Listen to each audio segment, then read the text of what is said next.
네, 안녕하세요. 주간 박진영 시작하겠습니다.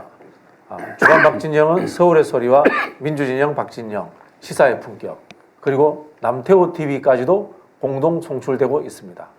저희는 늘 어깨동무하고 가는 이 동지의식이 강하기 때문에 숫자는 적더라도 모으면 많아집니다.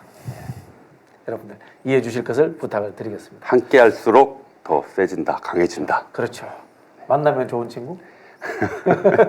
자, 우리 만나면 좋은 친구 백종원 박사님 나오셨습니다. 네, 반갑습니다. 요리는 백종원, 정치는 백종원이라고 이야기를 하고 다니는데요. 갑자기 좀 백종원 씨가 정치를 한다는 이야기가 있어갖고 저희 지금 부천시갑 국민비서실장 선거 캠프에 지금 기조가 지금 상당히 흔들리고 있습니다. 네, 그럼에도 불구하고 정치는 백종원이라는 거를 여러분께 입증해 드리도록 열심히 하겠습니다. 백종원인 척 하세요. 그게 도움 될 수 있어요. 예. 실제로 백종원이냐고 물어보시는 사람들이 많아요. 그러니까 참 아버지한테 감사하게 생각하고 있습니다. 네. 제가 예전에 플랜카드 걸 때 JYP가 어디 왔다고 이렇게 걸었습니다. 네.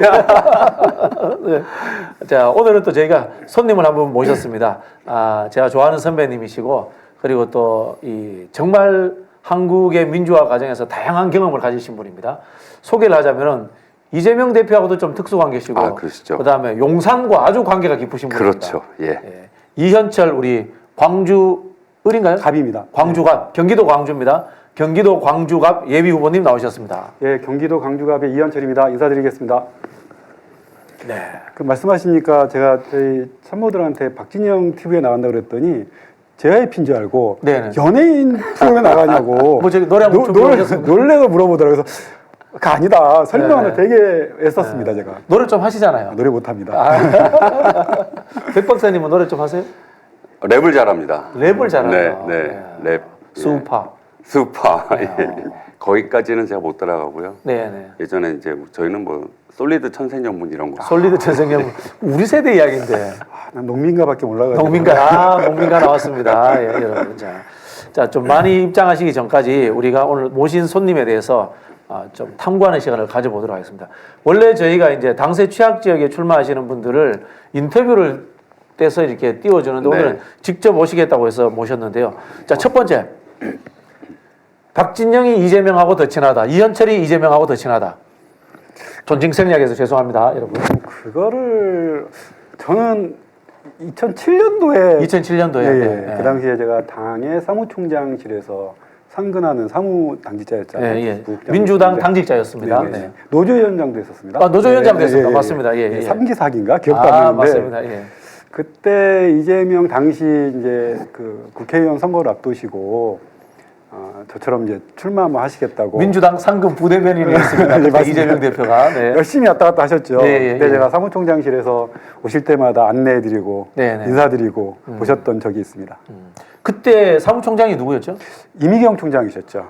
이미경 의원님. 제가 알기로는 이미경 의원께서 그 당시 이제 이재명 대표 상금 부대변인을 굉장히 참 아끼고 참 표현이 그렇습니다만 나이 차이가 있으시니까 참 귀여워하셨다 이런 소문이 있었거든요. 제가 아마 이미경 그 의원님, 그 사무총장님께서 이걸 보신다면 아마 동의해 주실 건데 저한테 따로 부르셔서 이재명 당시 그 예비 후보였던 것 같아요. 그렇죠. 잘 봐라, 잘 두고 봐라. 나중에 큰 정치할 사람이다라고 직접 말씀하셨던 게 실제 기억이 납니다. 그다음부터 제가 어떻게 하면 눈에 들까 열심히 봤는데 결국은 대선 때 만나게 됐습니다. 예, 이미경 의원이 제가 기억하기로 연세가 50년생 정도 되시는 걸로 알고 있어요. 우리나라 여성운동의 최초 시작하셨던 시작했던 분이시죠. 이렇게 평가하죠. 대부는 한명숙 총리. 그렇죠. 그리고 일은 이미경 의원이 다 했다. 네, 맞습니다. 이제 이렇게 1세대 여성운동 평가를 받는 분이셨는데 특히 이제 그 이미경 의원이 고향이 경주예요. 그렇죠. 그런데 경주인데 민주당을 하다 보니까 경북 출신들에 대한 좀 애틋한 게 있으셨던 것 같아요. 지역이라 그랬겠습니까? 앞으로 될 사람을 알아서 그렇죠. 보신 거겠죠. 그럼 경북 TK면은 이재명 당대표님도 계시고요. 지금 이미경 총장님 말씀 주셨고요. 그리고 또 박지원 교수님도. 저는 뭐 보이지도 않고. 그래 이제 많은 사람들이 오해하시는 것 중에 김부겸 총리하고 이재명 대표하고 관계가 어떠냐 이런 거 여쭙는 분들이 있는데 관계 아주 좋아요. 네, 그렇죠.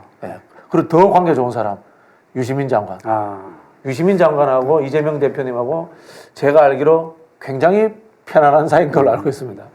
단지 고향이 같아서 그런 건 아니고요. 정치적 성향? 예. 그렇죠. 성향과 성향이 제가 알고 있는 경상도 지역에서 민주당을 선택하신 분들이 갖고 있는 생각은 대부분 같은 생각이신 것 같아요. 뭐냐면 우선 지역 감정을 없애자. 그리고 그렇죠. 동서가 같이 발전해야 된다. 그리고 남북 문제에 있어서 평화를 꽤 관심 있게 보셨던 분들이시죠. 그래서 대부분 사실 옛날에 험지였지 않습니까? 험지였죠. 경상도가. 네. 예, 경상도에서 민주당 성향의 역할을 한다. 이거는 대부분 정치적 지향이 좀 비슷하거나 같다. 그렇죠. 이렇게 보시는 게 맞지 않나 보여집니다. 특히 경북 지역에서는 그렇죠, 그렇게 그렇죠. 보입니다. 그리고 이제 당세 취약 지역에서 민주당을 하니까 좀 더 개혁적이고 좀 더 급진적이고 그렇죠. 강하게 보이는 이제 그런 정치적 성향도 비슷해진 거예요. 예를 네네. 들자면 느낌이 유시민 장관하고 이재명 대표하고 비슷한 느낌이 좀 나잖아요, 네. 사실은. 네. 네. 네, 맞습니다. 네. 그 박정희 정권 때 사실은 대구 경북의 그 지식인들 인혁당 사건 뭐 이런 것들로 인해서 사실은 대구 경북이 이제 지금은 보수의 심장 이렇게 이야기를 하지만 사실은 대한민국에서 굉장히 진보적인 진보적인. 지식인들이 굉장히 많았죠. 네. 예. 교수님 아시겠지만 인혁당 사건을 다 하시네. 인혁당 사건 전에 아주 옛날에 거기를 모스크바라고 불렀죠. 한국의 네, 모스크바라고 네, 맞습니다. 맞습니다. 좌익세가 예. 강했던 곳이죠. 예. 그러던 시절이 있었습니다. 근데 저희는 좌익 아닙니다.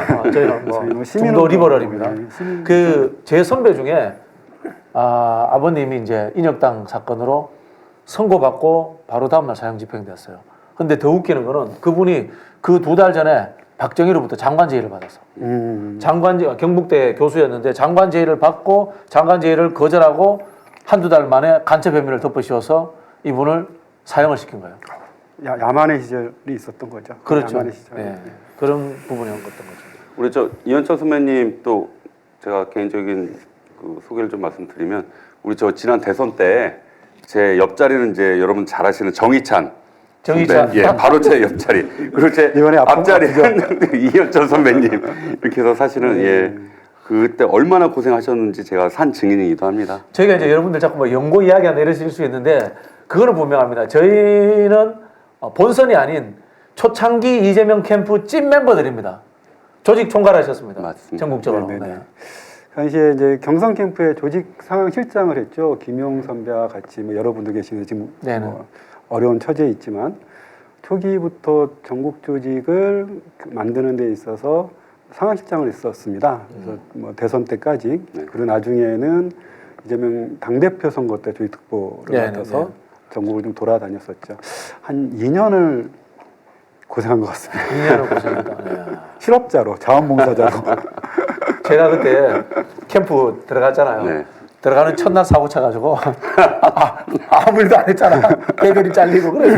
그 제가 맞습니다. 맞아요. 네. 그때 이제 저희가 이제 지났으니까 다 이제 털어놓자면 레드팀 네네네. 김병기 의원하고 우리 레드팀 구성을 했는데 레드팀 이제 제가 이제 팀장급이야. 첫날 바로 사고 쳐서 아웃. 그래서 저 때문에 진짜 고생한 게 현근택이. 현근택이 네. 그래서 이낙연 팀들로부터 거의 뭐 저주에 가까운 그 압박을 받았죠. 그래서 제가 현근택한테 늘 미안해요. 네. 뭐 제가 잘은 모르지만 이번에 이제 불출마 선언하셨잖아요. 네네. 억울한 점도 있겠다라고 생각되는 게 좀 아쉬운 부분도 좀 있고 네네. 그렇습니다. 네. 고생 많이 하셨는데. 자 이제 우리가 지난 대선 때 이야기 이재명 대표와의 인연을 이야기했습니다만은 또 재밌는 이야기 하나 해드릴게요. 우리 이현철 선배님이 용산과 아주 관련이 있는 분입니다. 용산. 혹시 지금도 저기 땅굴 파서 용산 저기 뭐 이렇게 지도 다 아십니까? 이제 아시는 분은 아시는데 아마 한강 독극물 사건이라고 한강 독극물 사건. 네, 맥펄런드라는 미 군무원이 네네. 거기가 용산 미 8군이 있었잖아요. 그렇죠, 네네. 있었는데 시체 영안실을 관리하는 군무원이었죠. 네네. 포름알데히드를 그냥 한강에 갖다 버렸어요.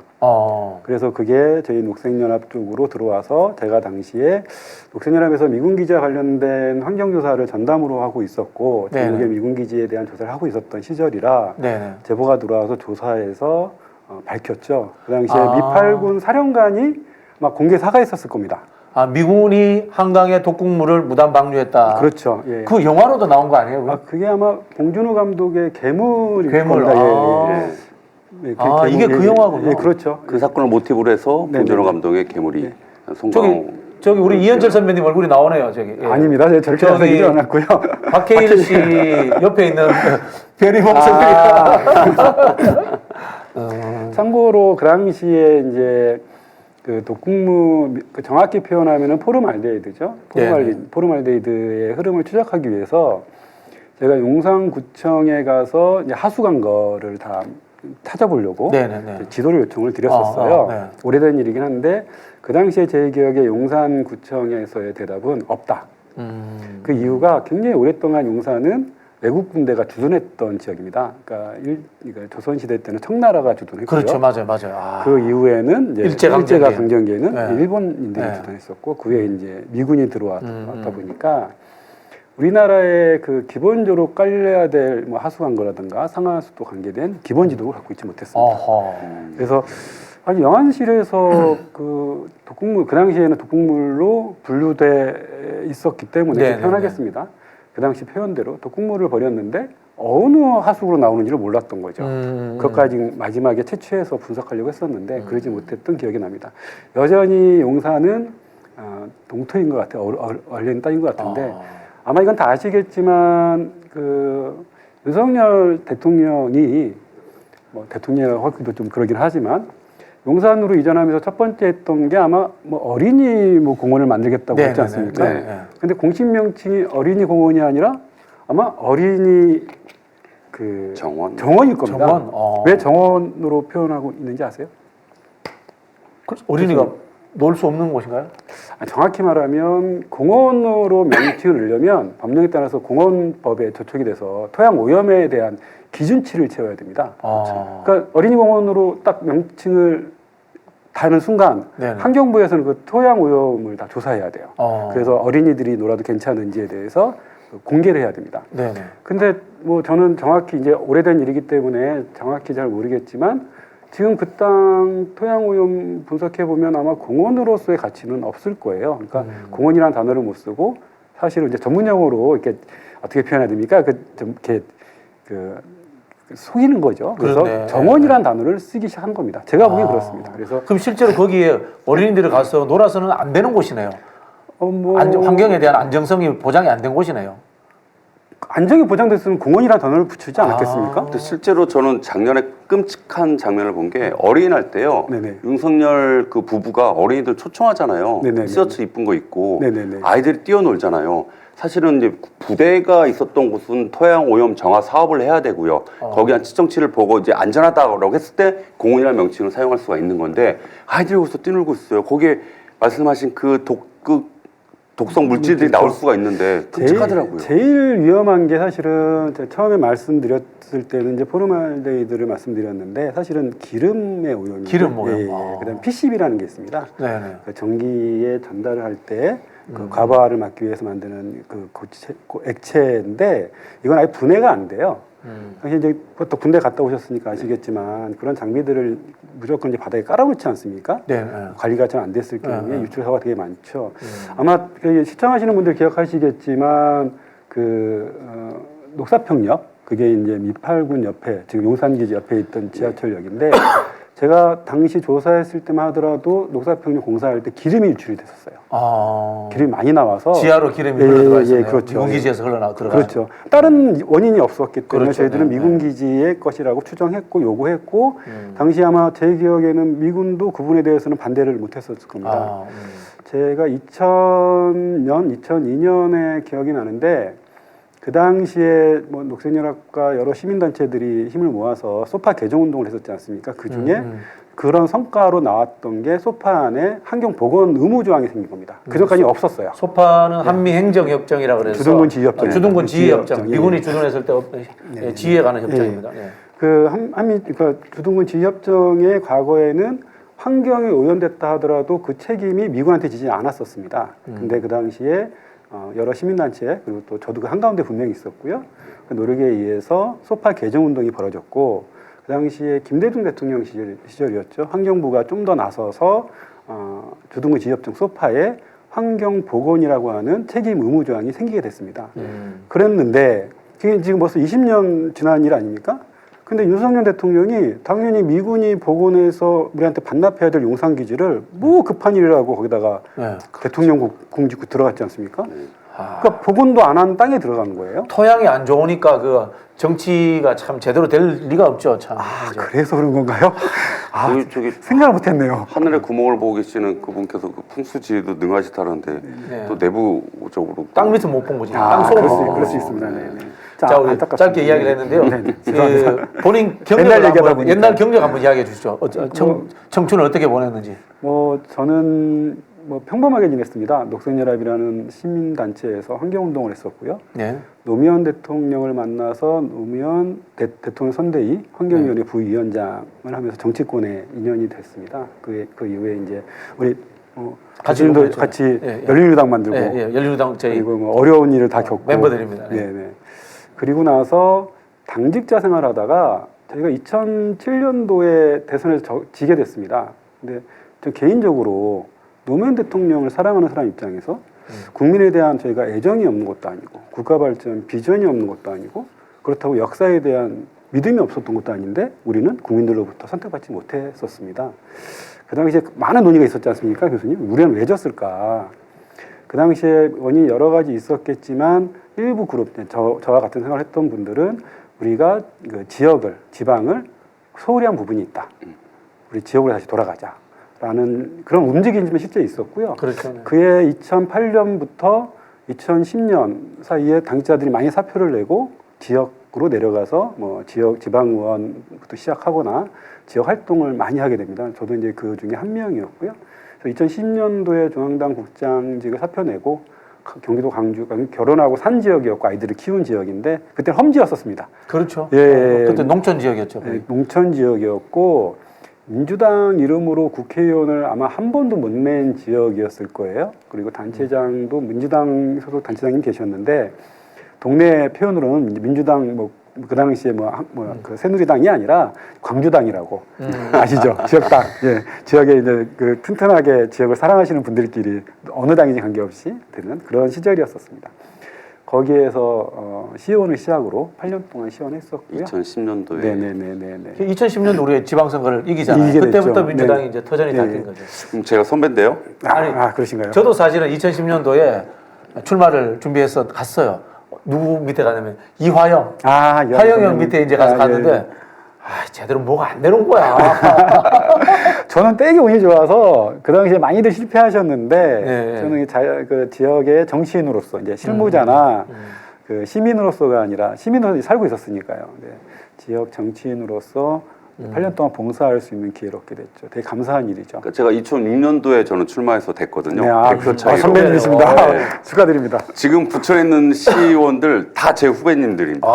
제가 나이는 어린데 그때 이제 열린우리당 정당 부처는 처음이었고요. 그렇죠. 맞습니다. 제가 이제 백이성 의원 비서를 하다가 내려왔거든요. 같은 마음으로. 백이성 선배님. 네, 열린우리당 사무총장까지 하셨습니다. 그때도 잠깐 모셨었습니다. 네.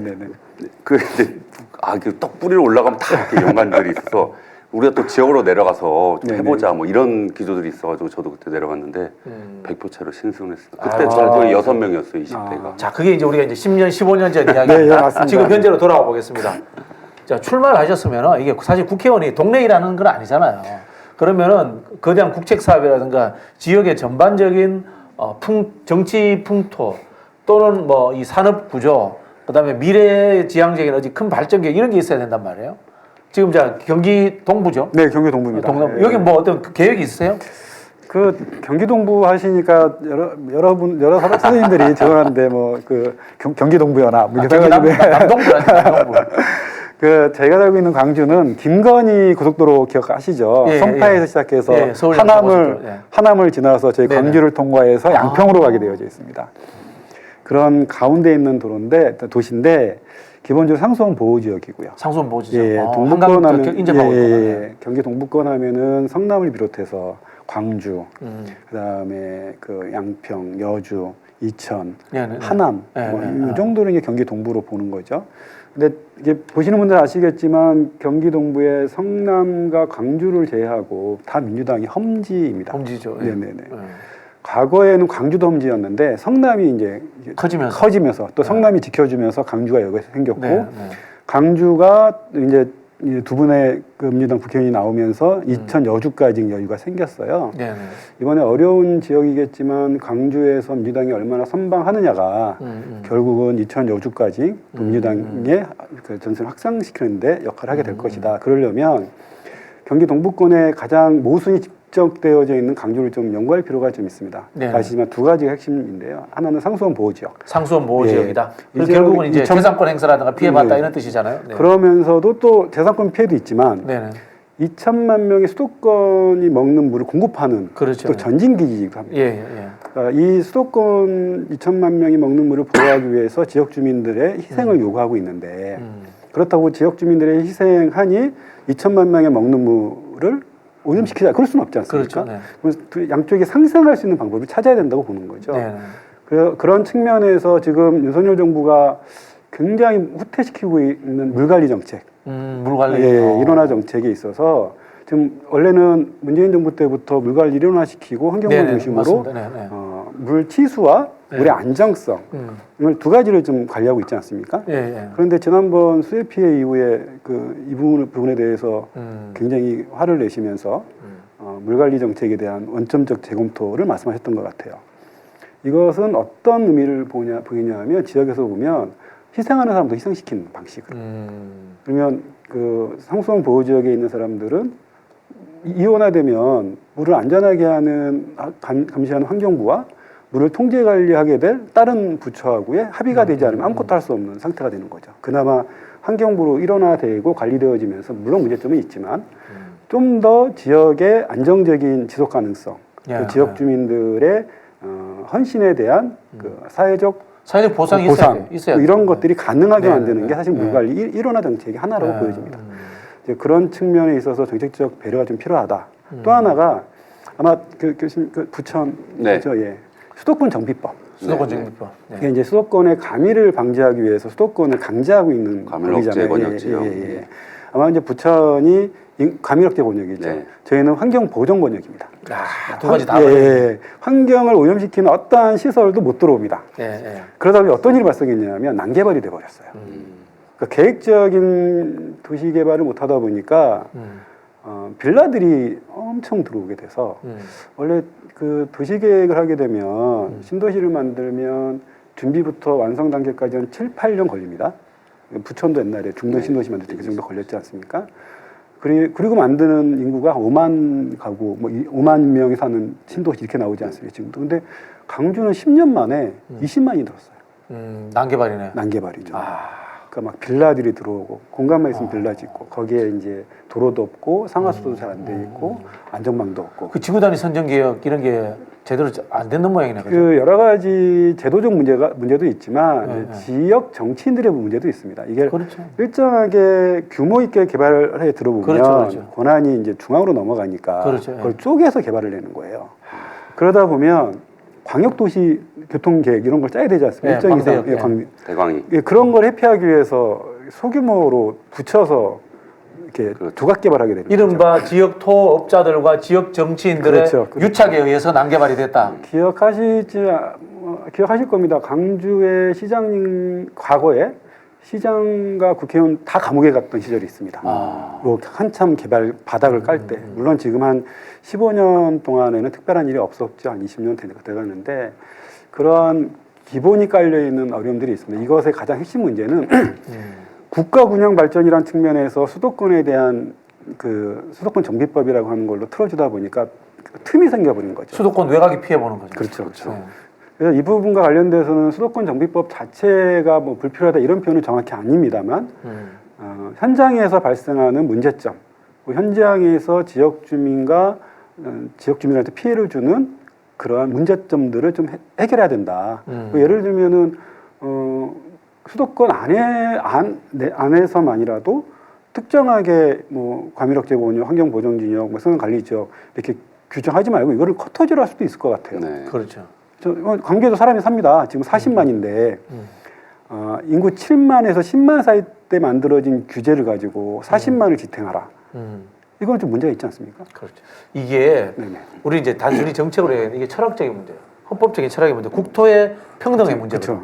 자, 예를 들면 이런 겁니다. 지금 이제 국제관계에서 후진국들이 하는 이야기하고 똑같아요. 지금 기후위기라든가 뭐 이런 이야기를 하는데 실제로 이 기후위기라는 것은 선진국들이 먼저 산업화하면서 만들어 놓은 거예요. 네, 맞습니다. 근데 자기들은 이제 산업화되고 잘 산단 말이야. 그러니까 자기들 국가 내에서는 환경이 오염되는 것을 안 내보내. 근데 후진국들은 그걸 발전하려고 하니까 너네 하지 마. 네. 이렇게 해버리는 거예요. 기술도 모자르고. 그 기술도 예, 모자르는데 예. 이게 똑같이 지금 수도권에서 적용되는 거예요. 네, 맞습니다. 수도권에서 적용되는 게 서울을 중심으로 해서 과밀화하고 환경오염 물질도 만들고 해서 발전을 시켜놨어. 근데 서울 중심을 잘 살게 됐어. 근데 서울 주변의 사람들은 아직도 그만큼 그렇죠. 소득이 안 된단 말이야. 예. 근데 이 사람들은 개발을 하고 싶은데 이 사람들에 대해 가지고 과밀화하면 안 돼. 환경 문제 일으키면 안 돼. 이렇게 해서 이 사람들이 저개발 동에서 개발하는 걸 막아버리는 거예요.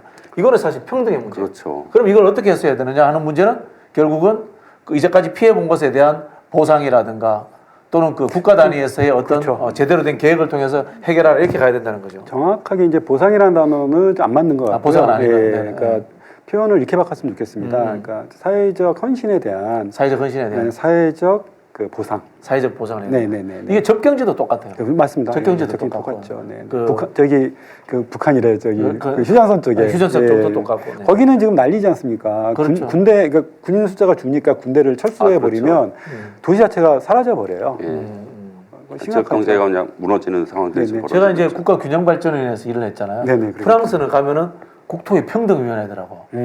그래서 깜짝 놀랐어. 우리는 이제 이제 찾았으면 균형을 맞춰야 된다 이러는데 그 사람들은 땅도 평등해야 된다. 그 이야기를 하고, 내가 깜짝 놀랐습니다. 그 철학적 깊이를. 그래서 부천도 비슷하죠. 말씀하시니까 저도 네. 이제 빌라들이 사실 많아서 일기 신도시 관련해서는 이제 5개 경기도의 도시가 그 박찬대 의원님 주도로 해서 노후계획 도시 정비 및 지원에 관한 특별법이 작년 12월 26일 통과가 됐습니다. 근데 여기서 그렇죠. 계획 도시라고 이야기를 하거든요. 사실은 원도심에 있는 빌라들로 구성된 내지는 나홀로 아파트로 구성된 곳은 계획 도시가 아닙니다. 네, 맞습니다. 이 빌라에 관한 문제를 우리가 고민을 해야 되는데 과거에 물론 대한민국 정부가 존재를 했기 때문에 고민들이 있었겠죠. 가로주택 정비 사업이라든지 소규모 주택 재개발 사업이라든지 또 3080 문재인 정부 때. 근데 여기 이제 맹점들이 3080 같은 경우에는 공공 주도로 개발할 수밖에 없는 상황들이 벌어지거든요. 올해 1월 9일날 도시목합 개발 지원법이 다시 좀 통과가 됐어요. 여기에는 이제 민간이 개입할 수 있게 하는 거죠. 그렇게 하면 이제 사업성이 높아진다. 여기 이제 화이트 조닝, 비욘드 조닝이라고 그래서 주거, 상업, 공원, 자연녹지 이것을 한 건물 안에 다 붙여버리는 거예요. 그래서 사업성을 높이는 건데 문제는 우리 또 대장동 이재명 성남시장께서 했던 초과 이익 환수, 네네네. 개발 이익 환수를 정확히 해야 됩니다. 네. 저도 지방 정부에 있을 때 이런 것들을 이제 상황들 지켜보니까 실제 만나보고 하면 대부분 개발업자들이요 가장 선호하는 방식은 기부 채납입니다. 그렇죠. 뭐 하나 맞습니다. 해주고 떠나면 끝나요. 예, 근데 예, 문제는 예, 예. 그러면 지방 정부에서 시민의 세금을 그걸 운영을 맞습니다. 해야 돼요. 예, 예, 예. 그래서 뭐 현물에 대한 아니면 뭐 어느 땅에 대한 이렇게 해서 일단 미래 세대를 위해서 우리가 가질 수 있는 것들을 생각을 해야지 그냥 뭐 어디 쑥 지어놓고 도망가 버리고 김포가 그런 게 많아요. 운영은 또 그쵸. 계속 세비가 네. 들어야 되고 제가 말씀드린 이런 게 있죠. 그러니까 저희 강주에 골프장이 되게 많았었습니다. 네, 네, 딴 데도 네. 많지만 네, 네. 골프장을 짓고 기부 체납을 뭘로 하냐면 골프장으로 들어가는 도로를 기부 체납하고 빠지는 거예요. 예. 헐. 아니, 그냥 자기 사업에 도움되는 거예요. 아니요, 그러면 눈 오고 비 오고 제설 작업하고 그 보수는 시민의 다른 골프장을 사용하지 않는 분들의 야, 세금으로 해야 되는 거예요. 그래서 저도 같은 생각인데 개발업자 분들이 되게 좋아라 하는 게 기부 체납인 이유가 그냥 떠넘기고 그다음에 관리는 알아서 해라 이런 거잖아요.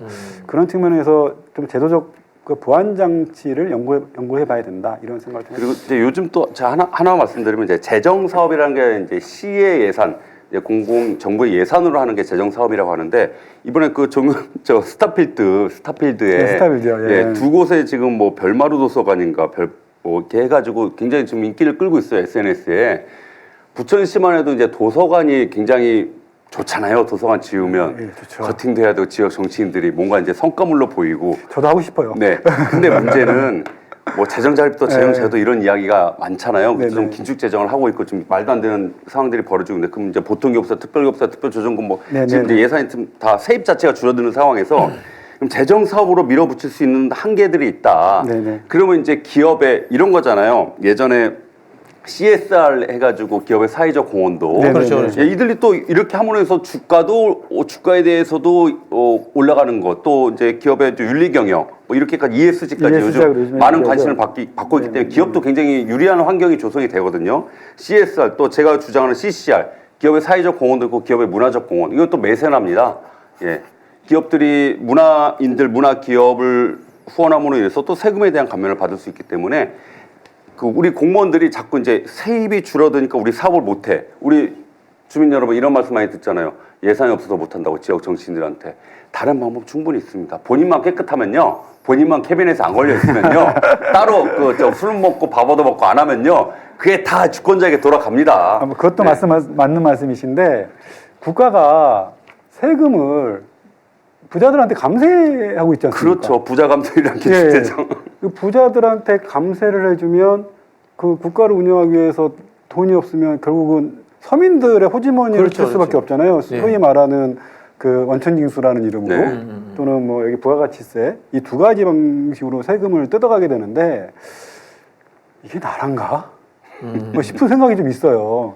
예. 그래서 이 부분들은 지방이나 지역 정치에서 지역을 관리하시는 분들이 투명해야 되는 건 당연하지만 국가의 운명을 관리하시는 국가 정치 활동하시는 분들, 특히 이제 정차관님들, 청와대 계신 분들, 그리고 이걸 견제 감시하는 국회의원님들이 명확하게 이건 아니다. 그렇죠. 그리고 뭐 머리라도 한번 깎아주시고 네. 부자 감세는 나라 망하는 길이다. 이런 얘기 해주셔야 되는 거 아닌가요? 그렇죠. 그 듣지를 못했어요. 예, 저희가 이제 지역에 죄송합니다. 현재 상황 이야기를 좀 해봤는데요. 이런 말씀을 드리는 건요. 여러분들 막 이렇게 유명한 스타 정치인들이 의정활동 잘할 것 같죠? 그렇지 않습니다. 아래로부터 훈련된 분들이 잘합니다. 이렇게 정책 이해도라든가 정책 과정에서의 주민들과의 갈등 관계, 그리고 지자체와 그다음에 그 현장에 있는 이익단체들과의 관계, 이런 것들에 대해서 꿰고 있는 것이 사실 현재 정치예요. 현장 정치예요. 그렇죠. 그렇게 이렇게 훈련된 분들이 정치를 해야 된다는 말씀을 저희가 하고 싶어서 시작을 한 거고요. 자, 본격적으로 정치 이야기 좀 해보려고 하는데요. 잠깐만요. 중간에 댓글 소개를 하겠습니다. 네. 지금 최근에 들어서 댓글에 한 60% 차지하는 게 그거예요. 네. 박지원 교수님 출마에 대한 예. 이야기. 출마 준비하고 네, 있습니다. 네. 네, 네. 예, 출마 준비하고 있습니다. 예, 예. 지금 6분요. 예. 네. 자, 이 본격적으로 이게 두 분이 말 못하실 이야기 제가 바로 던질게요. 경실련이 선정한 공천 배제 명단과 검정 촉구 명단에 두 지역의 국회의원들이 많이 올라와 있습니다. 자, 뭐 대놓고 이야기합니다.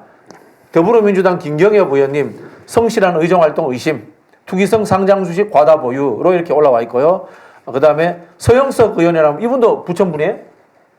예, 부천 지역. 이분도 이제 검증 촉구 명단에 올라와 있고요. 서른 의원도 검증 촉구 명단에 올라와 있습니다. 자, 세 분 다 부천이죠? 네, 맞습니다. 부천의 국회의원 몇 명이에요? 4분입니다. 네 분 중에 세 분이 올라와 있어요. 네. 아, 좀 잘하시지. 그 다음, 자, 경기도 광주 가보겠습니다. 소병훈 의원님도 검증 촉구 명단에 올라와 있습니다.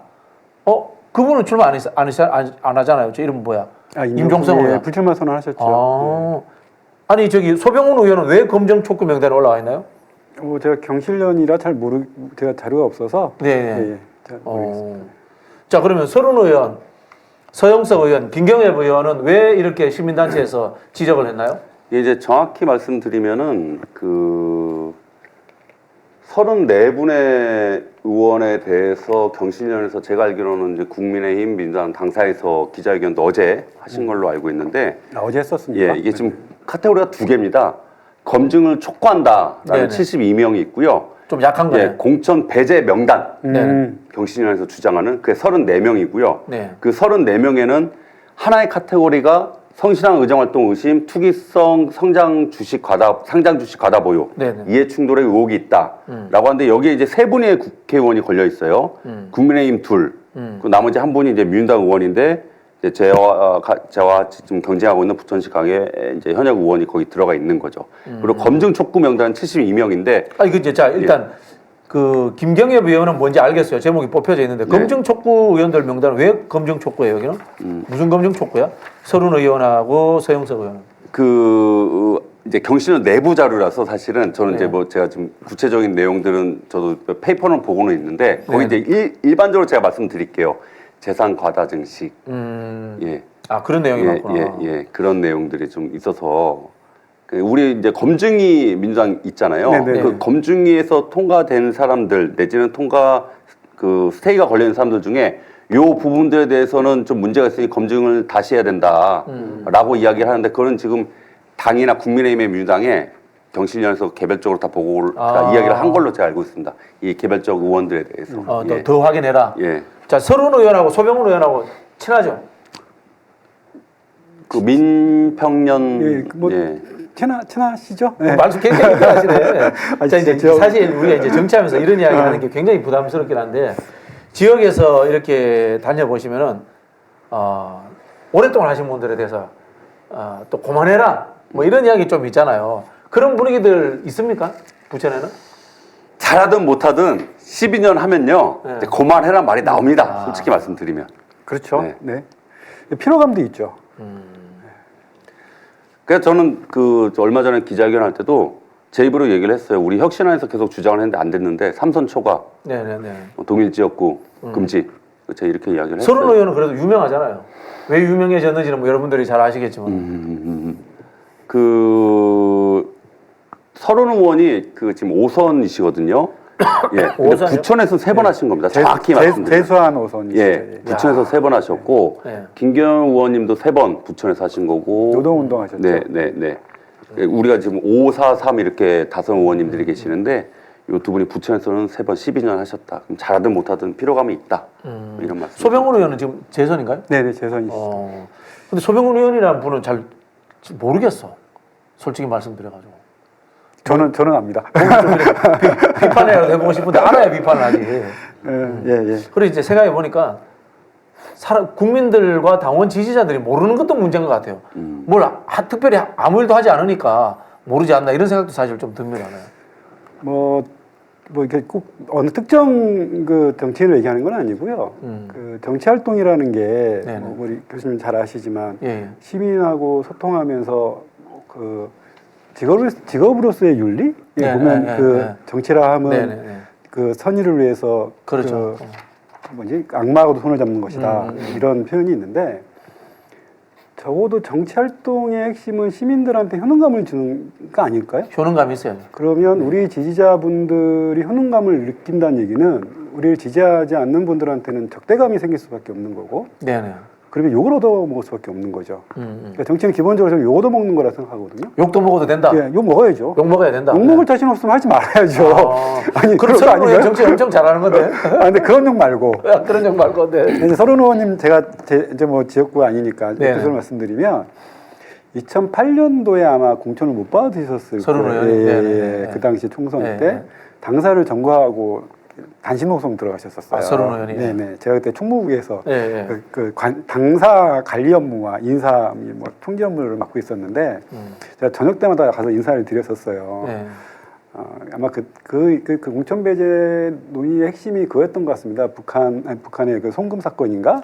대북 송금. 예, 그 대선 사건과 연계돼서 아마 받은 것 같은데 억울하시다고 많이 하셨던 것 같아요. 억울할 수 있네.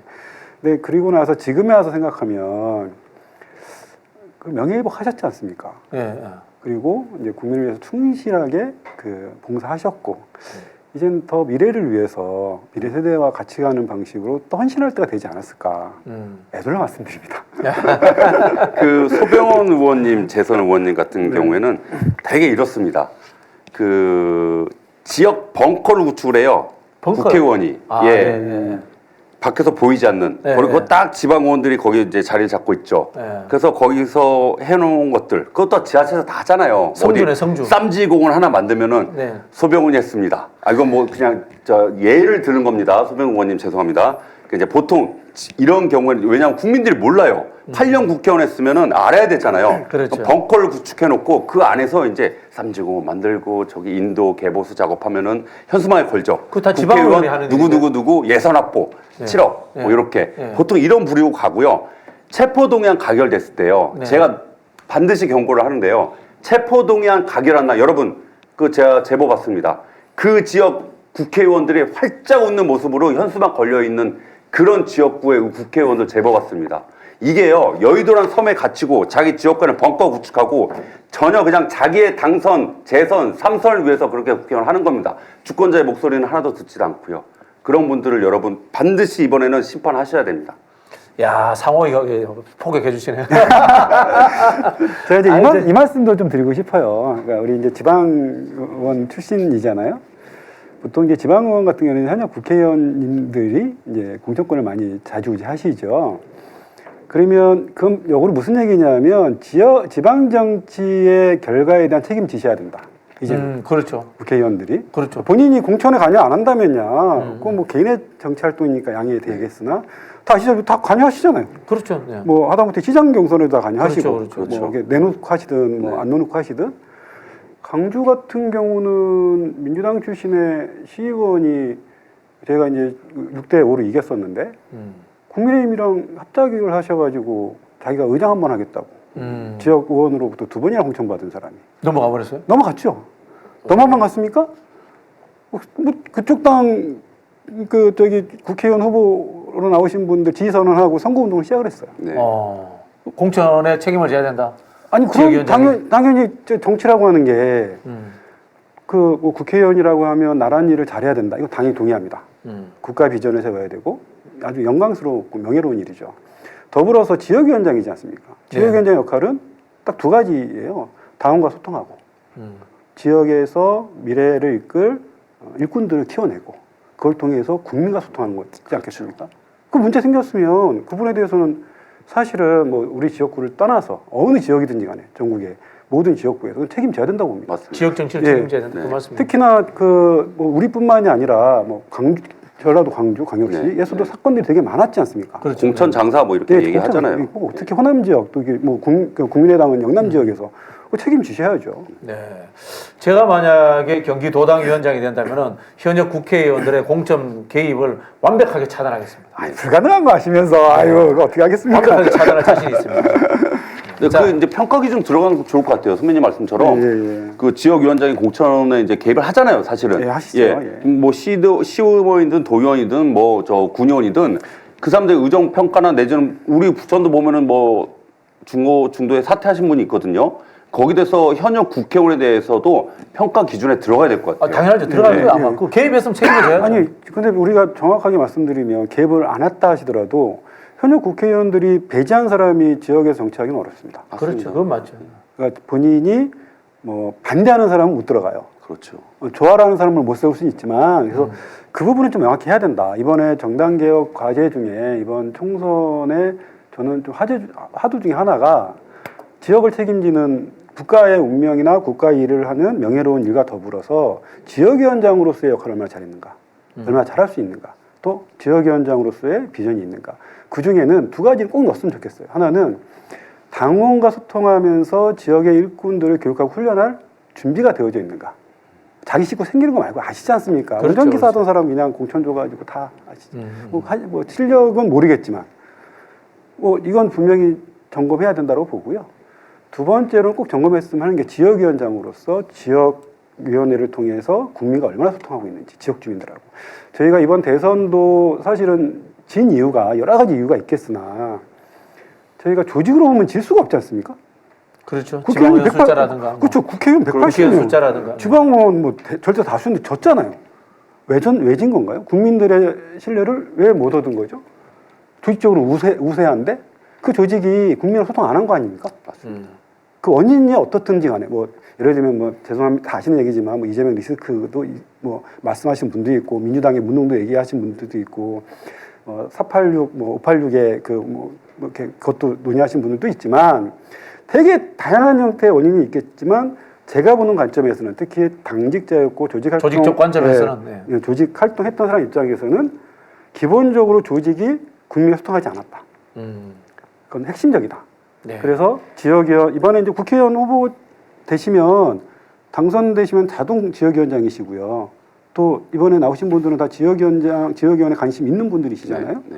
그렇다고 한다면 당에서는 그 부분들을 명확히 보셔야 된다. 우리 댓글에 달리자님이 정답도 달아주셨네요. 네, 누구 때문이잖아 달아주셨는데 실제로 이 국회의원이 지역의 성을 쌓고는 영주가 아닙니다. 국가일 하는 거고요. 그리고 만약에 성을 쌓았다면 거기에 대해서 책임을 져야죠. 그렇죠. 네, 그런 말씀으로는 제가 좀 정리를 하자면 이번 총선에서 성을 허물어뜨려야 되고요. 특히 이번 경선 그렇죠. 과정에서 민주당의 그 벙커를 구축하고 있는 성을 구축하고 있는 이거 한번 보십시오. 현역 국회의원이 갈 때 지방 의원들이 앞에서 기다리고 있잖아요. 그런 국회의원들 여러분 판단해서 그 앞으로 경선이나 앞으로 그 선거 국면에서 그분들 유심히 봤다가 배제시켜 주십시오. 네, 그게 바로 성주입니다. 맞습니다. 단면적인 모습입니다. 예. 자, 마지막으로 정치 이야기 하겠습니다. 한동훈 이야기 좀 하고 끝을 내야 됩니다. 네. 자, 두 분께 그냥 쉽게 질문 드리겠습니다. 한동훈 쭉 간다, 못 간다, 어떻게 생각하십니까? 갈 수 있을까요? 갈 수 있을까요? 자, 백종원 박사님. 자, 지난주에 제가 네. 그들을 과대평가했어요. 네네네. 아, 이게 약속 대령이다. 저도 그런 생각을 했는데 알고 보니 아, 역시 상상을 초월하는구나. 네. 한동훈은 이제 곧 사라진다. 일단 사라진다. 대한민국에선 사라진다. 대한민국에 사라진다? 예, 대한민국에선 사라지지만 어딘가에선 권투 중년을 꿈꿀 것이다. 본인 생각으로. 꿈꿀 것이다. 예. 야, 자, 우리 이현철 후보님은. 저는 그 정말 좀 가격한 표현을 하면 네. 국가와 국민에 대해서 이만큼도 애정이 없는 그러니까 탐욕과 자기 권력에만 관심 있는 분들끼리 전쟁이 벌어진 거지 않습니까? 그렇죠. 그러니까 부부경이 제일 재밌긴 한데 요즘에 너무 재밌게 제가 뉴스를 좀 봤는데 네. 그렇게 탐욕과 권력을 가지고 충돌한 싸움에서 이길 수 있는 사람은 더 큰 권력 갖고 있는 사람 아닐까요? 미래 권력보다는. 윤석열이 이긴다? 그럼요. 네네네. 아니 미래 권력은 3년 후고요. 그렇죠. 지금 당장 지금 검찰총장 임명 절차 들어갔지 않나요? 그렇죠. 지금 그죠? 뭐, 그렇죠. 검찰총장부터 법무부 법무장관 바꿨고, 네. 뭐 권력 지형이 바뀌는 거죠. 이게 역사를 보면 이제 역사가 짝하 그러잖아요. 과거는 현재를 바라보는 이제 거울이다라고 이야기를 하는데 이제 궁정구태타 역사 속에 있잖아요. 네. 그 사마이도 있고 사마이. 또 이제 네. 교수님 잘 아시는 또 전공 분야인 모태통의 맞짱을 뜬 잘 인표. 모르는데? 인표. 인표. 예, 인표의 말로에 대해서 한번 말씀해 인표 주시죠. 저기 모택동한테 덤비다가 네. 비행기 타고 저기 소련 도망가다가 그렇죠. 격추돼서 네. 죽었죠. 네. 온 가족이 다 죽었지. 네. 제가 그냥 상상력을 펼쳐볼 때는 한동훈 비대위원장 같은 경우는 한국에 있지 않을 것 같고요. 특히 이제 정치인들 뭐 한다고 이제 뭐 외국으로 연수 가잖아요. 연수할 때 비행기를 탈 건데. 예, 아무튼 이 정권은 상상을 초월하기 때문에 예. 그러면 실제로 한동훈을 제껴내면은 국민의힘에 큰 위기가 오겠네요. 위기일 수도 있고요. 네. 사실은 긍정적인 효과가 있을 수도 있죠. 아, 어떻게요? 국민의힘이 정신 차리면. 정신 차리면. 예. 아 이게 검찰 권력만으로는 안 되는구나. 그래서 국민들의 그 눈높이에 맞는 한동훈 검사가 말씀하셨지 않습니까? 아니 검사가 아니지 지금 비대위원장이 국민의 눈높이에 맞는 이게 말씀하셨잖아요. 말로만 하지 마시고 국민의힘이 국민의 눈높이에 맞는 혁신과 변화? 그런 사람 찾아올까요? 윤석열이? 결국 윤석열이 찾아오는 거잖아요. 그러면 뭐 기회가 없는 거죠. 기회가 없다. 그러니까 이제 좀 피로감이 느껴지는 게 지금 3연속 아웃을 시키고 있잖아요. 네, 이준석, 김기현, 이제 한동훈 비대위원장까지 날아가면 누군가 또 찾아왔다. 인요한. 인용도 있고요. 네. 예. 이준석 대표 다시 오는 거 아니야? 그럴 수 있죠. 또 누군가 왔는데 그 이성적으로 접근을 못하니까 또 날아갈 수도 있죠. 지금 예, 그러니까 이 정권은 예측이 불가합니다. 제가 이제 앞에 그 장윤선 방송에 출연해서 말씀을 드렸는데요. 최근에 이제 윤석열 대통령이 옛날 쳐냈던 고참급들 다시 다 만나고 있대요. 아 그래요? 네, 아마 그래서 이 고참급들을 데리고 한동훈 이후를 재건하려는 게 아닌가 이런 생각이 들고 지금 이번 싸움의 유일한 승자는 제가 보기 김경률입니다. 짭짤합니다. 아 그러네요. 그렇죠. 김경률 유명했죠. 김경률 누군지 누군지 알아? 몰랐잖아. 누군지 근데 다 알게 됐잖아요. 예. 김경률 회계사 같은 경우는 결국 이제 조국서 지난 네. 방송에서 얘기를 했지만 이제 지금까지 경험하지 못한 나라가 이제 책 제목인데 자꾸 이제 네. 흑서라고 얘기를 하는데 그게 지금 윤석열 정권이에요. 그때 이제 같이 4인방이 있잖아요. 그중에 4인방 하나가 진중권이고 네. 그렇죠. 진중권이 얼마나 부럽겠습니까? 같이 책 썼는데 이렇게 방송 매번 나오고 종편도 나오고 김경률 회계사 같은 경우는 그 포지션을 욕심을 내고 그렇게 하고 싶어 하지 않았나. 일부 지금 그런 그렇게 되고 있는 것 같아요. 제가 알기로는 김경률 회계사가 그 누구냐 그 한동훈 대통령 만들기 맞아요. 그 그룹으로 팬클럽. 그렇죠. 맞아요. 예, 팬클럽. 예. 그 지금 팀을 짰대요. 그 비대위원을 팬클럽 중심으로 짜는 것도 참 특이한 이게 정당사에 있었습니까? 아마 제가 보기 이런 것 같아요. 이 한동훈은 김경률이 내가 네 대통령 만들어줄게. 거기에 그냥 혹한 것 같아요. 거기서부터 막 이렇게 뽕이 들어가가지고 그렇죠. 윤석열한테 한번 덤벼보지 뭐. 그리고 뭐 잘리더라도 국민 여론이 당신을 도와줄 거니까 별 문제 없어. 아마 그런 생각 하지 않았나 이런 생각이 짐작이 들어요. 뭐그 김경률 씨도 예전에 개인적 친목한 게 있어요? 없습니다. 아, 예. 학생운동 너무 놀라지 마시고. 학생운동 하시던 분 아니신가요? 맞아요. 네. 이거를 어떻게 해야 돼? 부역이라고 얘기해야 되나요? 변절이라고 얘기해야 되나요? 아니면 그 뭐라고 표현해야 되나요? 아니 그 독자적으로 뭐 이재호 그 의원님처럼 독자적인 목소리 낼 수 있잖아요. 네네네. 근데 큰 권력에 기생하는 거잖아요. 그렇죠. 예. 그것도 학생 때 민주주의와 정의, 국민을 얘기했던 분들이. 이거 어떻게 설명해야 됩니까? 김문수 같으신 분들. 김문수. 에이, 김문수급이 안 되지. 그치, 제가 보기에는 김문수 그래도 독립정치를 하셨죠. 질시감. 이제 질시감. 나는 왜 대우 안 해줘? 이런 것들부터 해서 진중권만큼도 대우 안 해줘? 이런 느낌도 있는 거고, 사실은 한동훈도 이야기했지만 2018년도부터 자기를 도왔다고 하잖아요. 그러니까 삼성바이오 문제라든가 그다음에 조국 장관 때 서로가 정보를 소통하면서 짜고 치는 고스톱을 하지 않았나라고 이제 충분히 우리가 의심이 되는 거죠. 그때부터 엑스맨이었던 거죠, 어떻게 보면. 그러니까 지금 한동훈 주위에 계신 분들 좀 보면 이제 뭐 패널들로 구성돼서 언론과 소통하는 창구가 있다 뭐 이런 이야기도 좀 있잖아요. 그래서 언론이 예. 잘 나와요. 한동훈 격승했다. 언론을 보면 요래요. 지금 역대 국힘 대표들 여론조사 이렇게 딱 나와요. 거의 지금 박근혜급으로 나와 있거든요. 52%. 그러니까 이제 저는 이런 게요. 결국은 책임은 누가 져요? 한동훈 본인이 지는 겁니다. 예. 이 무도한 윤석열 정권과 지금 한동훈을 맞짱 뜨게 하는 그 주위의 세력들, 본인도 결국은 본인들 욕망에 갇혀가지고 한동훈이라는 선수를 지금 앞에서 내놓고 이제 자기들 욕망을 하려고 그렇죠. 하는 거잖아요. 야, 한동훈 비대위원장 잘 판단하시기 한동훈 미국 간다. 바랍니다. 결국 잘려서 미국 간다. 간다. 근데 그저 인표처럼 무슨 사고는 안 났으면 좋겠습니다. 아유, 미국 갔다가 아마 돌아오는데 이제 이런 생각하잖아요. 내가 미국 갔다가 한 1년 정도 윤석열 정부 폭망하고 국민의힘에서 나를 다시 불러서 돌아온다. 그때는 내가 금이 환영해서 엄청난 대권 주자가 될 거다. 이렇게 기대를 하는데 국민의힘에 있는 사람들은 뭐 뒷짐지고 있습니까? 한동훈을 기다려주지 않습니다. 자기도 생각이 그게 바쁘지. 지금 요즘에 민주당에서 벌어진 일이 그런 거 아닌가요? 그런가요? 그렇죠. 그러니까 대체제가 명확할 때는 그렇게 갔다 와도 대체제가 이 자리를 잡고 있기 때문에 그런 거잖아요. 뭐 지금 말씀하신 건데 제가 그냥 시원하게 말씀드릴게요. 이낙연 씨라고 이제 제가 뭐 기자회 때 얘기를 해가지고 이낙연 씨가 미국 갔잖아요. 네. 돌아왔잖아요. 네. 폭망할 줄 명확한 알고. 대체제인 이 아니 세력이 있잖아요. 이재명 대표 폭망할 줄 알고. 그렇지. 근데 안 구속할 줄 망하거든. 알고. 예, 대체제가 명확하게 오히려 더 그 DJ와 노무현 대통령의 그 스토리까지 가져와서 이제 명확하게 국민의 지지를 받고 있잖아요. 절대적인 지지를. 근데 한동훈이 와. 우리가 근데 이거 이야기 다른 데서 이야기 아무도 안 했는데 아, 그래요? 우리가 좀 앞서서 이야기를 해주는데 한동훈이 미국 가 윤석열이 망해 그러면 국민의힘에 있는 뭐 주호영이든 뭐 이런 사람들이 그 사람들이 대권 주자 되지. 그렇죠. 한동훈 다시 데려다가 대권 주자 시켜주겠어요? 에이 바보 한동훈.